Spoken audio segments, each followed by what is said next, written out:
Imagine a world, not a world of established empires and walled cities, but a land of deep fjords, rugged mountains, and dense forests, where the sea was both a source of life and a portal to the unknown.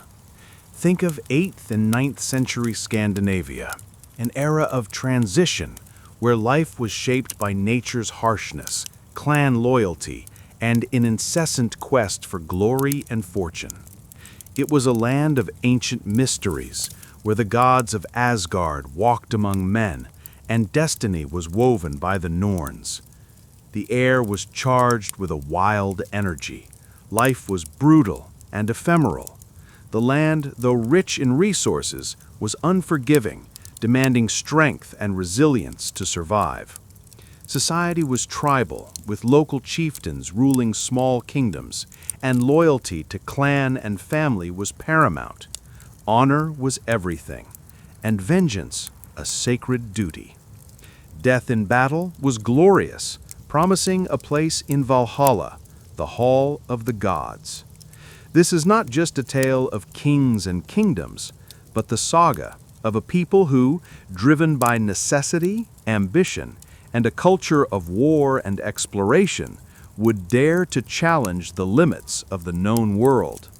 And at the center of this storm, a figure would emerge who, with his cunning, his bravery, and his insatiable thirst for glory, would shape the destiny of nations and become the most legendary of Viking warriors, Ragnar Lothbrok.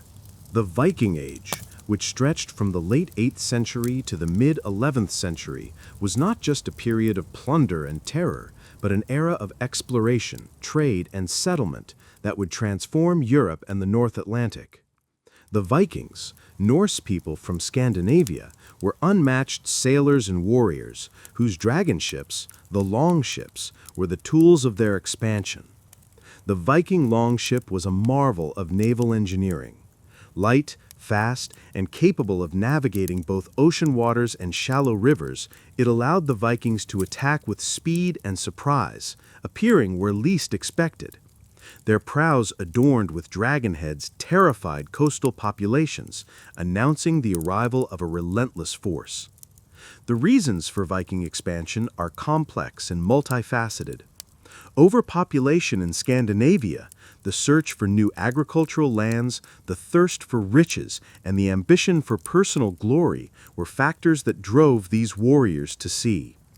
They did not only seek plunder, they sought trade, new routes, and eventually settlements in distant lands. The first targets of the Vikings were the monasteries and coastal towns of Great Britain and Ireland, which were rich in treasures and poorly defended. The attack on Lindisfarne Monastery in 793 AD is often cited as the beginning of the Viking Age, an event that shocked Christian Europe and spread terror. From then on, Viking incursions became more frequent and more ambitious, with the Norse attacking cities, plundering kingdoms, and establishing their own settlements in foreign lands. The Viking Age had a great impact on Europe. The Vikings were not only destroyers, they were traders, colonizers, and explorers who established trade routes extending from North America, Vinland, to Russia, Kiev, and the Byzantine Empire, Constantinople. They left their mark on the language, culture, and politics of many regions, and their influence can still be seen today. In this scenario of expansion and terror, the man who would become the greatest symbol of this era would be born, a warrior king whose legend would echo for centuries. Viking Age Scandinavia was not a unified kingdom, but a mosaic of small kingdoms, clans, and chieftaincies, constantly in conflict with each other. Norway, Denmark, and Sweden were divided into several regions, each governed by its own king or jarl, chieftain. The pursuit of power, land, and prestige was constant, leading to internal wars and fragile alliances. Norse society was hierarchical, with kings and jarls at the top, followed by freemen, jarls, and at the bottom by slaves, thralls. Honor was everything, and a warrior's reputation was built through deeds in battle and acts of bravery. Poets, Skalds sang the glories of heroes, and sagas, the stories of their lives and conquests, were passed down orally from generation to generation. Norse religion, with its gods like Odin, Thor, and Freya, and its pantheon of gods and goddesses, shaped the Vikings' worldview. They believed in a predetermined destiny, weird, but also in the importance of fighting with courage and seeking glory in life to ensure a place in Valhalla. Rituals, sacrifices, and consulting oracles were an integral part of their lives. In this scenario of fragmented kingdoms and a culture of war and glory, the idea of unification began to emerge. Ambitious kings like Harald Fairhair in Norway sought to consolidate their power and unify the small kingdoms under a single crown. This quest for unification, both internal and external, through Viking expansion, would be an important driver for the Viking Age. It is in this context of nascent kingdoms, conflicting clans, and a culture that valued glory and conquest that the figure of Ragnar Lothbrok emerges. He would not merely be a king, he would be a symbol of this era, a warrior whose life would become a legend, an example of bravery and ambition that would echo for centuries. The figure of Ragnar Lothbrok is so intertwined with legend that it is difficult to separate the historical man from the myth that formed around him. There is no exact date or precise birthplace for Ragnar, but he is traditionally associated with Denmark or Sweden in the late 8th or early 9th century. He is portrayed in Norse sagas as a legendary king and warrior, a cunning, who united tribes and led Viking incursions throughout Europe. The sagas, which are our main sources about Ragnar, are not precise historical accounts, but narratives that blend facts, folklore, and idealizations. They portray him as a descendant of Odin, the father of the gods, which bestowed upon him an aura of divinity and destiny. His royal lineage placed him in a position of power, but his glory would be won through his own deeds. The nickname Lothbrok, meaning hairy breeches or leather breeches, is attributed to a legend. It is said that he wore leather trousers treated with pitch and sand to protect himself from venomous snakes in one of his first feats, where he rescued a princess from a giant serpent. This nickname, which may seem peculiar, became a symbol of his cunning and invincibility.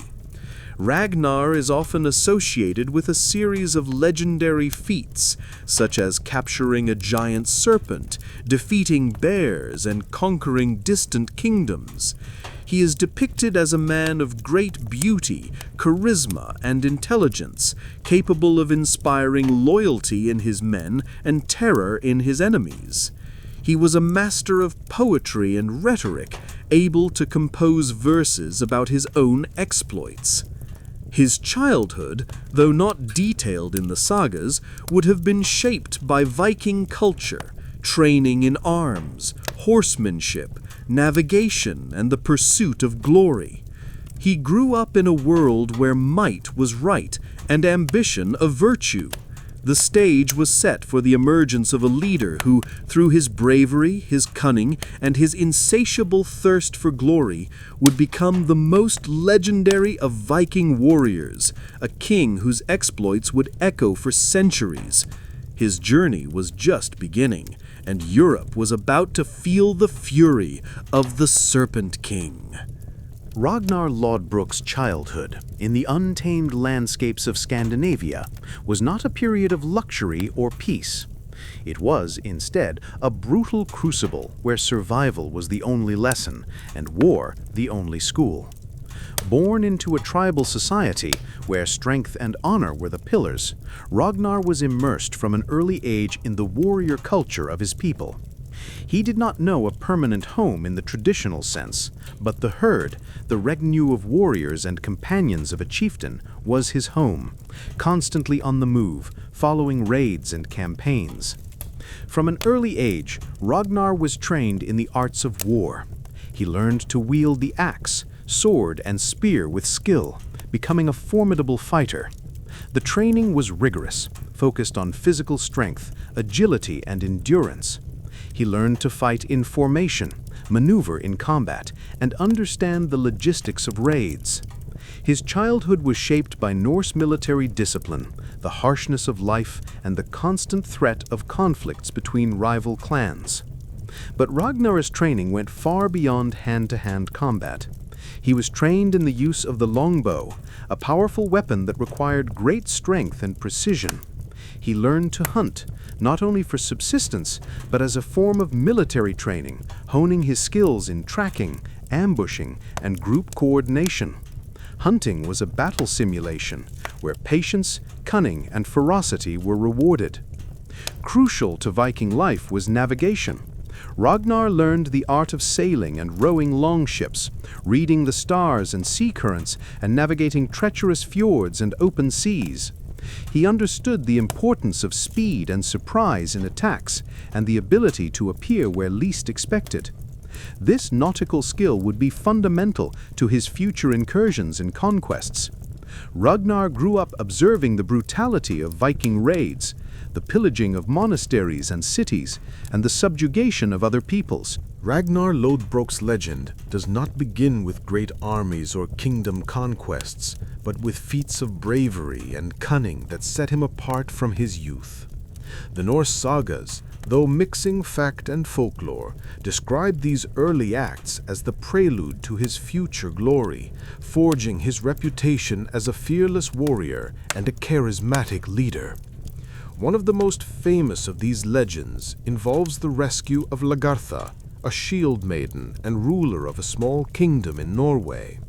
According to Saxo Grammaticus's Gesta Danorum, Lagartha's kingdom was invaded by a Swedish king, Frö, who imprisoned and humiliated her. Ragnar, then a young warrior, heard of her beauty and bravery and set out to rescue her. Upon arrival, Ragnar and his men faced not only Frö's warriors, but also wild animals guarding the castle. The legend says that Ragnar, in an act of courage, confronted and defeated a bear or a giant dog that guarded the princess. Lagartha, impressed by his bravery, joined him in battle, leading her own women warriors. Together, they defeated Frö and liberated the kingdom. The conquest of his first kingdom and his marriage to Lagartha, or their relationship, are often associated with this feat. Lagartha is portrayed as a formidable warrior, a fitting partner for Ragnar, who fought alongside him in battle. This legend not only demonstrates Ragnar's physical courage, but also his ability to attract powerful allies and inspire loyalty. It establishes his reputation as a hero who feared no challenges and was capable of overcoming seemingly impossible adversities. Other legends from his youth include the story of how he earned the nickname Lothbrok, hairy breeches.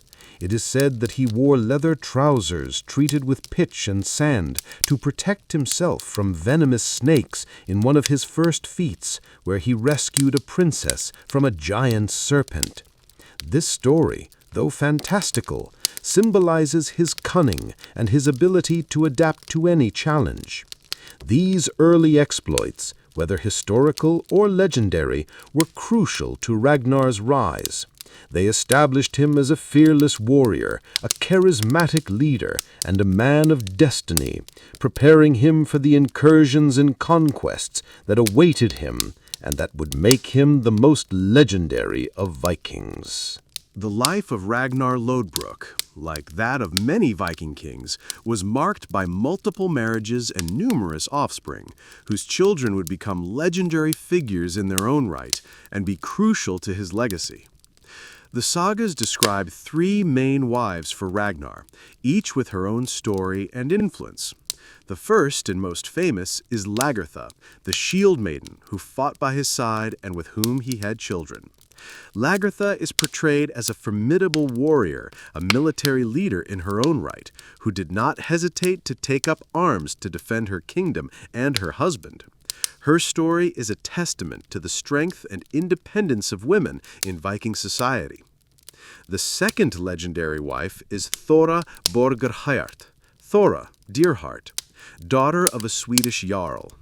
The legend says that Ragnar won her by defeating a giant serpent that guarded her tower, a feat that earned him the nickname Lothbrok. With Thora, Ragnar had two sons, including Bjorn Ironside, who would become one of his most famous sons, leading great incursions and exploring the Mediterranean. The third wife is Aslog, also known as Kraka, a mysterious and wise figure, daughter of the hero Sigurd, the dragon slayer, and the Valkyrie Brynhildr. Aslog is portrayed as a woman of great intelligence, wisdom, and mystical abilities. With Aslog, Ragnar had several sons who would become even more famous than their father. Ivarm Boneless, the most cunning and cruel of Ragnar's sons, known for his strategic intelligence and his inability to walk, or for having cartilaginous bones, hence the nickname. He would be one of the leaders of the great heathen army that would invade England. Halfdan Ragnarsson, one of the leaders of the great heathen army, who would become the first Viking king of York. Sigurd Snake in the Eye, known for a mark in his eye that resembled a serpent. He would also be a leader of the great heathen army. Ubbe Ragnarsson, another leader of the great heathen army who would participate in the campaigns in England. The importance of his sons to Ragnar's legacy is immense. They not only continued his incursions and conquests, but also avenged his death and expanded Viking power in ways that Ragnar himself might not have imagined. Ragnar Lothbrok's lineage would become one of the most famous and influential of the Viking Age, with his sons leading armies, conquering kingdoms, and leaving their indelible mark on European history. His marriages were alliances, and his children the guarantee of his immortality through the glory of their conquests. Ragnar Lothbrok's life was driven by an insatiable thirst for glory and recognition, an unwavering impulse that would lead him to lead incursions and conquests throughout Europe. For a Viking warrior, glory, durð, was the most valuable currency, more important even than life itself. Fame was the only form of immortality, the guarantee that his name would be remembered in sagas and sung by skalds. Ragnar was not content with ruling a small kingdom or accumulating wealth. He sought challenges, great deeds that would set him apart from other kings and jarls. He wanted to prove his bravery, his cunning, and his ability to lead. This pursuit of glory drove him to lead increasingly ambitious incursions, to attack richer cities, and to challenge more powerful kingdoms. His thirst for fame was so great that, according to the sagas, he refused to allow his sons to achieve greater feats than his own. This rivalry with his sons, though perhaps exaggerated, reflects the competitive nature of Viking society and the importance of personal glory. Ragnar was a master of raiding warfare. He used the speed and surprise of his longships to attack coastal cities and monasteries, plundering riches and capturing slaves. He was known for his tactical cunning, his ability to deceive his enemies and to exploit their weaknesses. He did not hesitate to use terror as a weapon, spreading fear wherever he went. Ragnar's pursuit of glory was not just a personal ambition, it was a reflection of Viking culture. The Viking Age was driven by this thirst for fame and fortune, which led the Norse to explore, trade, and conquer distant lands. Ragnar Lothbrok was the personification of this spirit, a warrior who lived for glory, and who, through his exploits, would become the most legendary of Vikings. His quest for glory would lead him to challenge the limits of the known world and leave his indelible mark on history. The Viking incursions, led by figures like Ragnar Lothbrok, were not merely random acts of violence. They were based on a set of highly effective tactics that combined speed, surprise, and a psychology of terror. Their understanding of the terrain and the vulnerability of their enemies made them an unstoppable force. The primary tool of Viking incursions was the longship.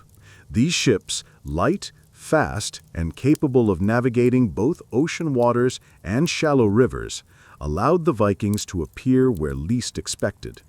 They could sail upriver, attacking inland cities and monasteries far from the coast, catching defenders completely off guard.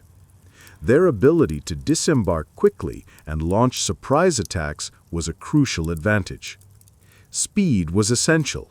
The Vikings attacked swiftly, plundered what they could, and retreated before any defensive force could be organized. They did not seek permanent occupation of lands, but rather plunder and pillage.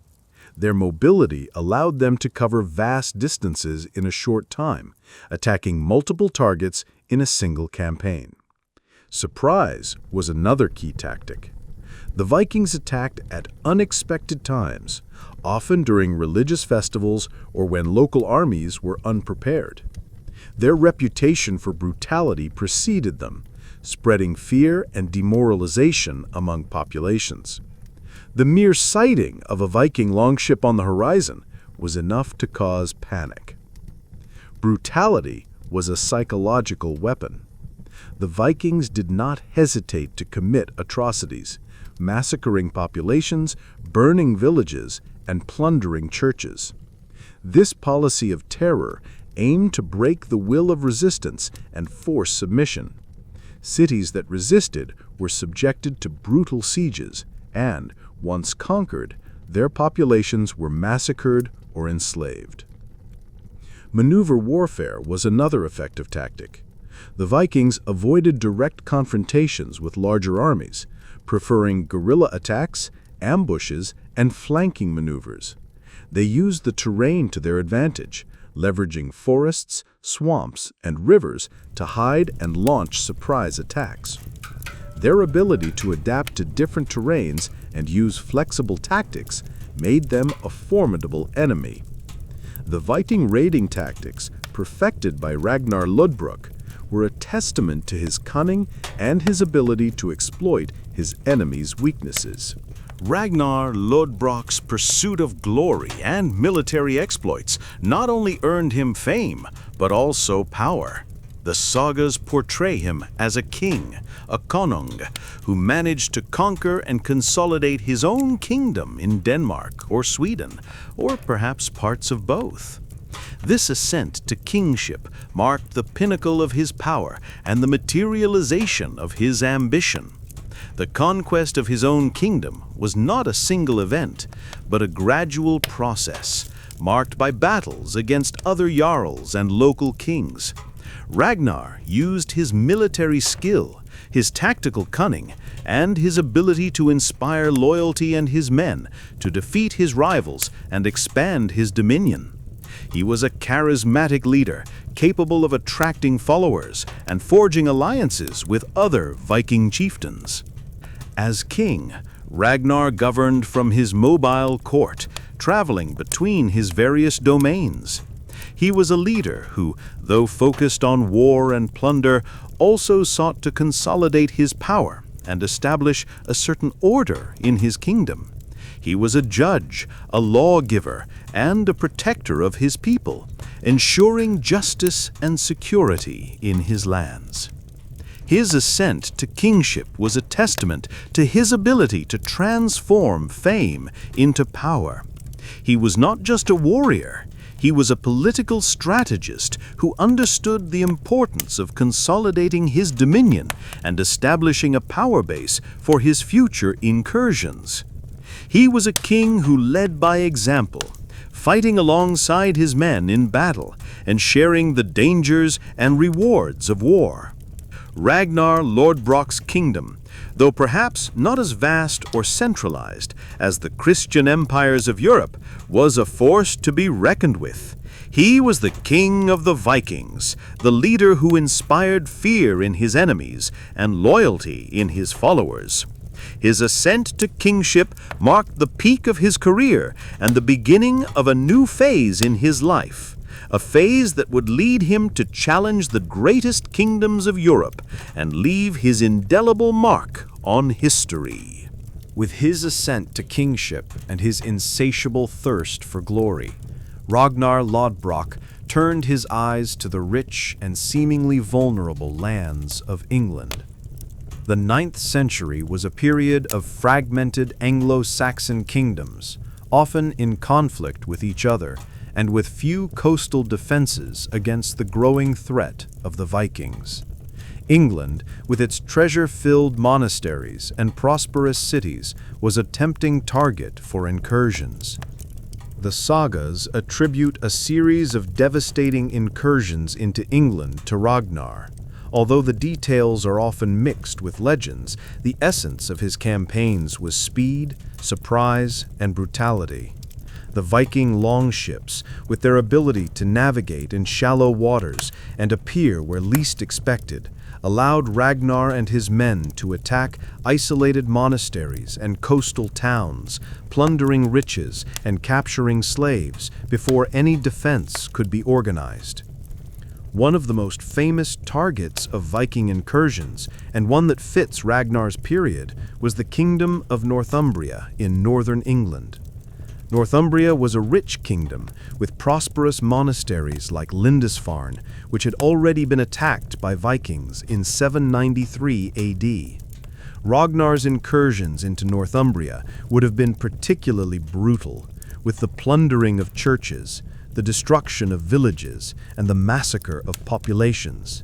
His reputation as a ruthless warrior grew with each victory, and the fear he inspired was a weapon as potent as his axes.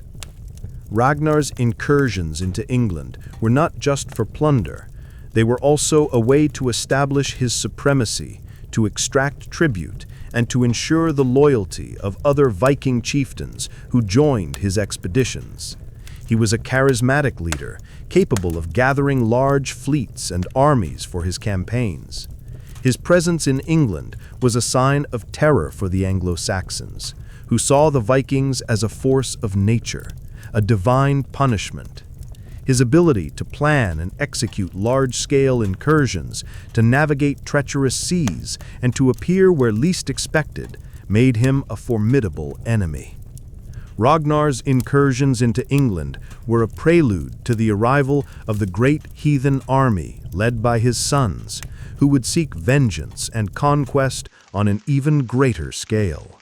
The sound of dragons on the horizon was an announcement of terror, and England was at the mercy of Viking fury. Ragnar Lothbrok's ambition was not limited to England. He turned his eyes to the rich and prosperous lands of West Francia, the kingdom that would become France. The Carolingian Empire, though still powerful, was in the process of fragmentation, and its coastal defenses were vulnerable to Viking attacks. French cities, with their treasure-filled churches and monasteries, were tempting targets for plunder. Ragnar's most famous and legendary incursion into France was the sack of Paris in 845 AD. Leading a vast fleet of over 100 longships and thousands of warriors, Ragnar sailed up the river Seine towards the Frankish capital. The speed and surprise of the attack caught the Franks completely off guard. King Charles the Bald, who ruled West Francia, gathered an army to defend Paris, but his forces were insufficient to stop the Viking fury. Ragnar and his men plundered Paris, looting churches, monasteries, and palaces. The city was set on fire, and terror spread throughout the kingdom. Charles the Bald, desperate to save what remained of his kingdom, offered Ragnar a vast ransom in silver and gold to withdraw from Paris. Ragnar accepted the payment, a sum of 7,000 pounds of silver, and withdrew his forces, but not without leaving a trail of destruction and terror. The sack of Paris was the peak of Ragnar Lothbrok's glory. He had defeated a Christian king, sacked one of the largest cities in Europe, and extracted a colossal ransom. This victory cemented his reputation as the greatest Viking warrior of his time, an invincible leader who feared no challenge. News of his exploits spread throughout Europe, increasing his fame and the fear he inspired. Ragnar's incursions into France were not only for plunder, they were also a way to establish his supremacy, to extract tribute, and to ensure the loyalty of other Viking chieftains who joined his expeditions. He was a charismatic leader, capable of gathering large fleets and armies for his campaigns. His presence in France was a sign of terror for the Franks, who saw the Vikings as a force of nature, a divine punishment. Viking incursions, led by figures like Ragnar Lothbrok, were not limited to plunder and destruction.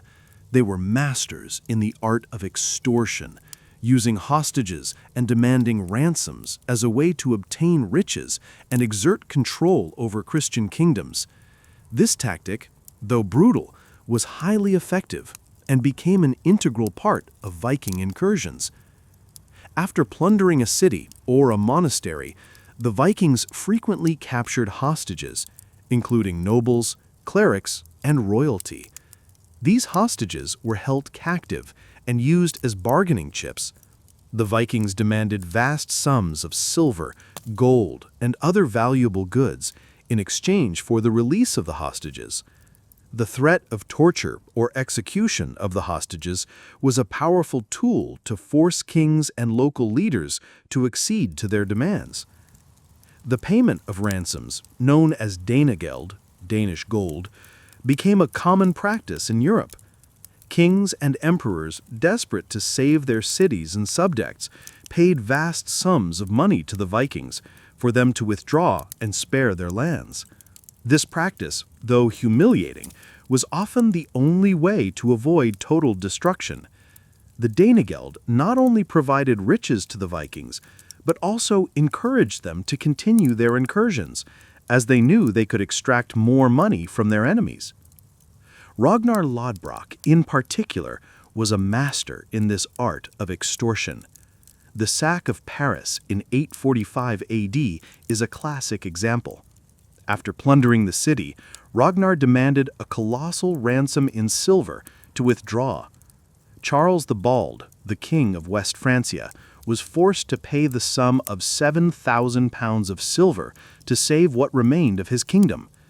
This demonstration of power and extortion capability solidified Ragnar's reputation as a cunning and ruthless leader.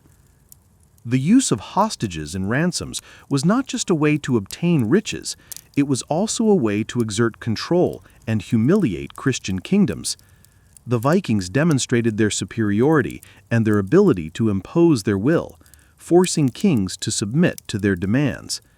This extortion tactic would be a lasting legacy of Viking incursions, and the fear of their demands would continue to haunt Europe for centuries. Ragnar Lothbrok's great incursions into England and France not only earned him vast riches and considerable power, but also consolidated his fame as the greatest Viking warrior of his time. His reputation for bravery, cunning, and invincibility spread throughout Europe, making him a living legend. Ragnar was a master of propaganda and self-promotion.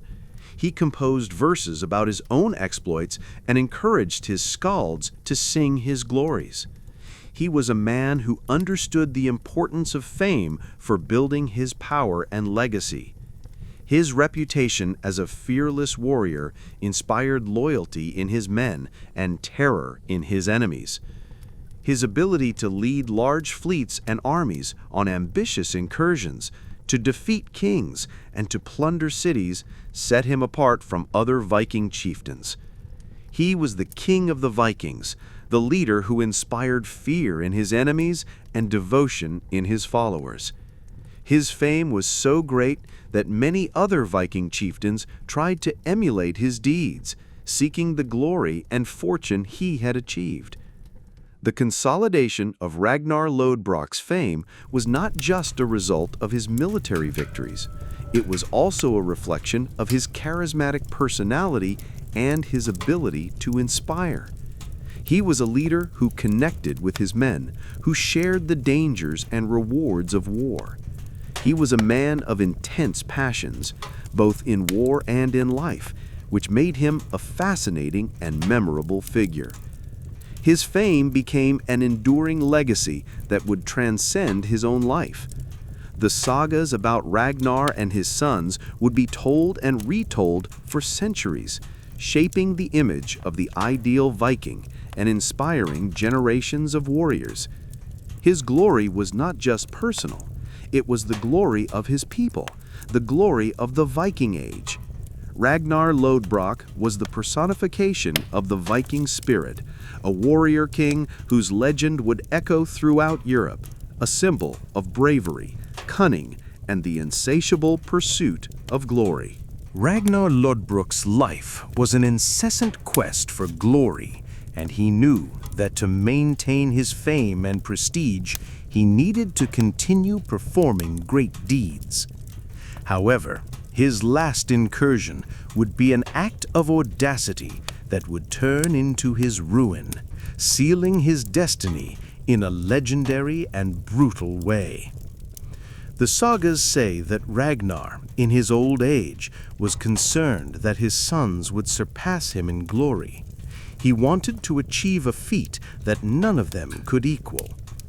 With this ambition in mind, Ragnar decided to launch an incursion into England, but in an unprecedented way, with only 2 longships, openly challenging King Aelle of Northumbria. The choice of such a small number of ships was an act of bravado, a demonstration of his confidence in his own invincibility and his ability to overcome any adversity. He wanted to prove that he was the greatest Viking warrior of all time. Ragnar and his men sailed across the North Sea towards the coast of Northumbria. However, his luck, which had accompanied him through so many campaigns, finally abandoned him. A violent storm hit his ships, damaging them and forcing them to land in hostile territory. With his ships damaged and his forces reduced, Ragnar and his men were vulnerable, far from any support. News of his arrival spread quickly, and King Aelle of Northumbria, an Anglo-Saxon monarch who had suffered from Viking incursions, gathered his army to face the legendary Ragnar Lothbrok. The battle that ensued was unequal. Ragnar and his men fought with the bravery and ferocity that characterized them, but they were outnumbered and outmatched. Their resistance was tenacious, but their luck had run out. Ragnar was captured alive by Aelle. The capture of the greatest Viking warrior of his time was a triumph for Aelle and a shock to Europe. The Serpent King was now in the hands of his enemy, and his fate would be sealed in a brutal and legendary way. His last incursion, aimed at eternal glory, led him to his death, but also to immortality through the revenge of his sons. Ragnar Lothbrok's capture by Aelle of Northumbria led to one of the most brutal and legendary episodes of the Viking Age, his death in the Serpent Pit. Aelle, determined to punish Ragnar for the devastation he had caused in his kingdom and seeking a way to avenge his Viking enemies, conceived a cruel and symbolic death for the legendary warrior. Ragnar was thrown into a pit full of venomous snakes. Legend has it that he, in his last moments, defied his captors and uttered a famous poem, the Crackling, where he described his exploits in battle and his belief that he would die laughing, for he knew his sons would come to avenge him. The snakes bit him repeatedly, and he succumbed to the venom, meeting a painful and humiliating end. Ragnar's death in the serpent pit was not just an act of cruelty, it was an act of symbolism. The snakes, which were often associated with Ragnar due to his nickname Lothbrok and the legends of his early exploits, became the instrument of his death. Ella believed that by killing Ragnar so brutally, he would be sending a clear message to the Vikings. England would no longer be an easy target. However, Ragnar's death would have the opposite effect.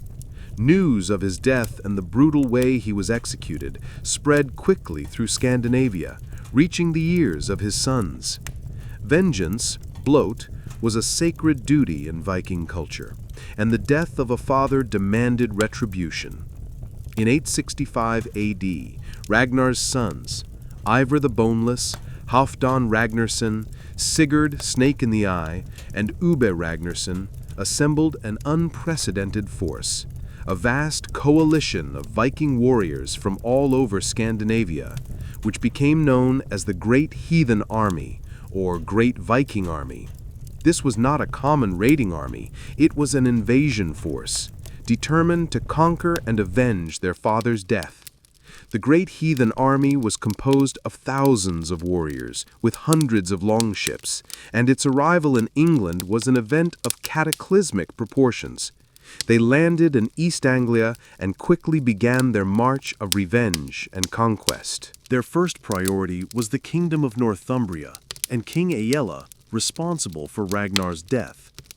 In 866 AD, the Great Heathen Army marched on York, the capital of Northumbria. The city was besieged and taken, and King Aella was captured. The vengeance of Ragnar's sons was terrible. Aella was brutally executed through the ritual of the blood eagle, where his ribs were separated from his spine and his lungs pulled out, imitating the wings of an eagle. This brutal execution was an act of retribution that shocked Europe and demonstrated the ferocity of Ragnar's sons. The Great Heathen Army was not just a force of vengeance, it was an organized and disciplined war machine. Ivar the Boneless, in particular, demonstrated remarkable strategic genius, leading the army in complex campaigns and defeating Anglo-Saxon armies in a series of battles.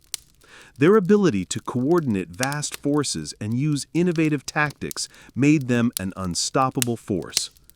The vengeance of Ragnar's sons marked the beginning of a new phase in the Viking Age in England. They sought not only plunder, they sought conquest and settlement, and their presence would transform the political geography of England forever. Ragnar Lothbrok's legacy was being fulfilled, not by his own hand, but by the fury of his sons. The vengeance of Ragnar Lothbrok's sons was not limited to Northumbria.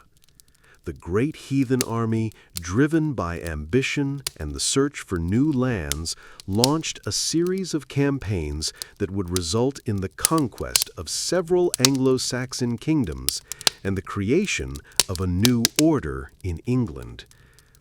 After the conquest of Northumbria, the Great Heathen Army turned its attention to the kingdom of Mercia in central England. They plundered towns and villages, forcing the king of Mercia to pay a ransom and recognize their supremacy. Then they marched to the kingdom of East Anglia, where King Edmund bravely resisted but was defeated and martyred. His death and the brutality of the Vikings would make Edmund a saint in England. The conquest of these kingdoms led to the establishment of the Danelaw, a vast area in eastern England that came under Viking control. The Danelaw was not just a conquered territory, it was a region where Viking laws, customs, and culture were dominant. Many Vikings settled in these lands, becoming farmers and traders, and intermingling with the Anglo-Saxon population. The conquest of Anglo-Saxon kingdoms by the great heathen army was a transformative moment in English history. It marked the end of Anglo-Saxon hegemony in much of the country and the beginning of a period of Viking dominance. Ragnar's sons, with their military genius and determination, had achieved what their father perhaps only dreamed of: the conquest of lands and the establishment of a Viking empire in England. This conquest was not without resistance. King Alfred the Great of Wessex, the only Anglo-Saxon kingdom that managed to resist the Viking fury, would fight a prolonged war against the great heathen army, eventually managing to halt their advance and establish a fragile peace.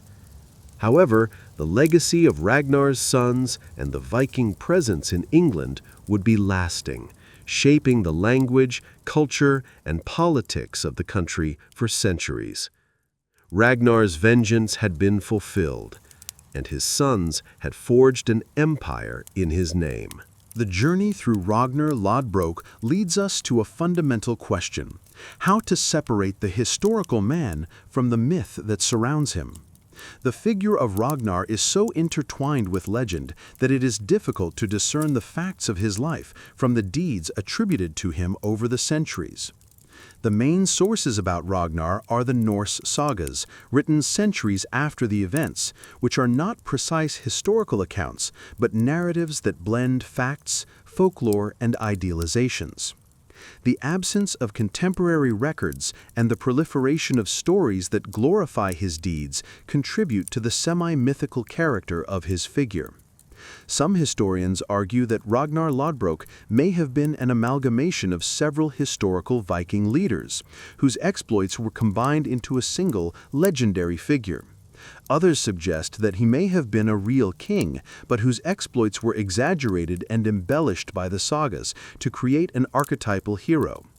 Regardless of his exact historicity, the fact is that the myth of Ragnar became more powerful than the man himself.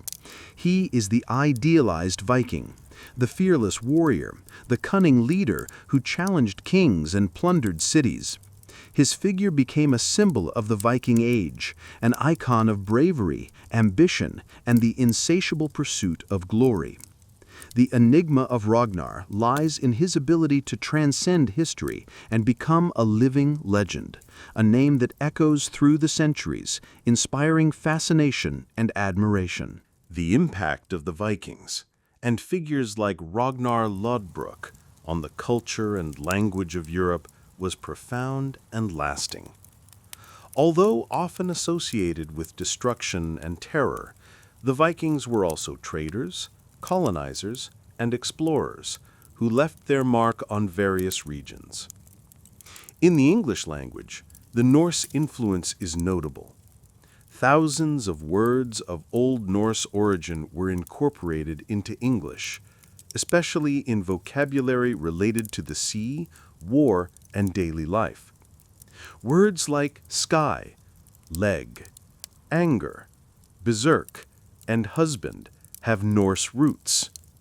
The syntax and grammar of English were also influenced by Old Norse, contributing to its formation as a hybrid language.